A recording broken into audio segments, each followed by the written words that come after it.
Today I want to talk about Donald Trump and aquariums.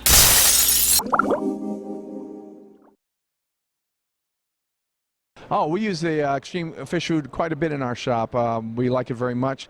It's very palatable for the fish. A lot of times fish that don't eat other things will eat the pellets. Hi everybody, John here with another Fincast. A little bit of a different approach to what I want to talk about today, and ultimately I want to talk about why we enjoy our aquarium so much. Let's face it, they call us fish geeks, they have lots of names for us, but those of us who enjoy aquariums have a special relationship with them.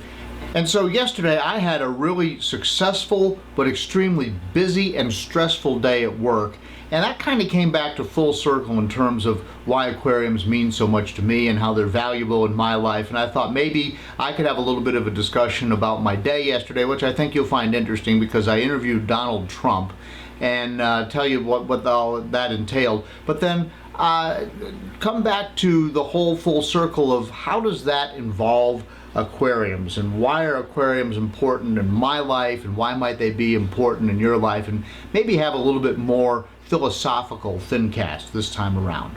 So if you've been watching Fincasters, or if you've watched my video about what Fincasters is all about, you may know that I'm the local news anchor for the NBC station in Roanoke, Virginia, WSLS 10, and that's a job I have had for the most part ever since 1987. I did take off a few years to do public relations, and now I'm back in the anchor chair again. So yesterday I had the opportunity to do a one-on-one interview with Donald Trump, and I'll put a link to my entire interview in the comment section, not the comment section, but the description down below, and you can take a look at that if you want to. It's mostly politics and insider stuff and Virginia politics, and you may or may not find that interesting, but if you want to take a look at it just to see what it's all about, that's there.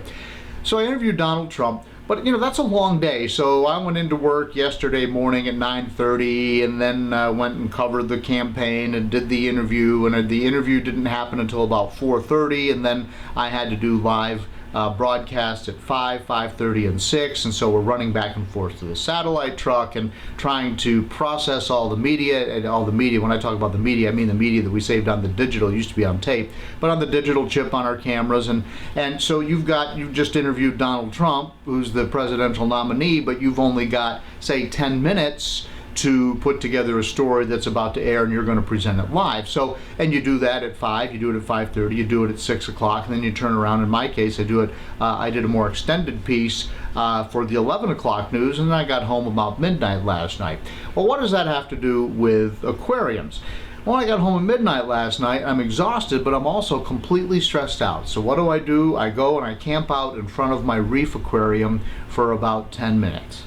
And you know, so for me, it's just, I don't want to call it hypnotizing or all the cliche things that people talk about when they refer to their aquariums. I don't even want to talk about it being relaxing, but it's like a buffer between the stress of my day as a television newscaster and basically the necessity, in my case, of having to go to bed pretty much as soon as I get home from work, because I try to get up around 8 or 8:30 in the morning. And so, you know, if I can get to sleep, I usually read a little bit as well, but if I can get to sleep by 1 o'clock in the morning, I'm doing pretty well. And I need my 8 hours of sleep. I exercise a lot. My body needs a chance to recover. I'm getting older. It takes time.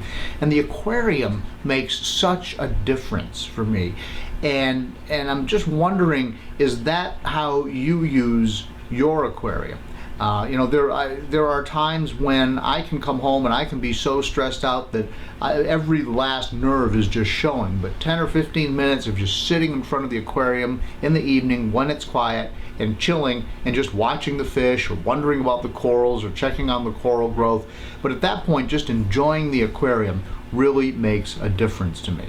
Now, I will admit there are times when I get excited about, okay, I've got a new fish, I've got a new coral, I've got a new plant, I've got a new project, I've got new shrimp, and that's why I have aquariums next to just about every desk that I work on, because it is a distraction, and sometimes I need to look over and wonder if there's enough calcium in the reef tank, or if there's a better way to keep that reef tank looking good, or if I could have a better CO2 system in my planted aquarium, or how are my discus doing, or what's the latest on that most most recent species of fish that I put in there, and those distractions are fun for me. And believe me, since I've been rolling rocks over in the creek when I was 7 years old, I've been fascinated by fish, and aquariums is just the extent of that now that I'm in my 50s. So sometimes it is just about wondering about the fish, and sometimes it is just about wondering about the technology. And when you read the different forums online, there's people that it's all about the technology. There's people that it's all about the fish.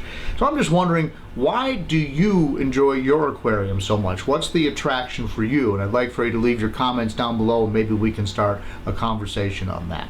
So at any rate, I thought you might be interested in my day yesterday. Yeah, it was a pretty big get to do a one-on-one interview with Donald Trump. I was very excited about that opportunity. I got to admit, and I don't mind sharing that with you. I try not to have the two halves of my life cross. Fincasters is pretty much what I do for fun, and of course television newscasting is what I've done as a profession since I graduated from college in the early 80s. So that's what the aquarium is all about for me. What's it about for you? Leave your comment down below. I'll look forward to hearing what you have to say. Hope you enjoyed this Fincast, and I'll see you in the next one.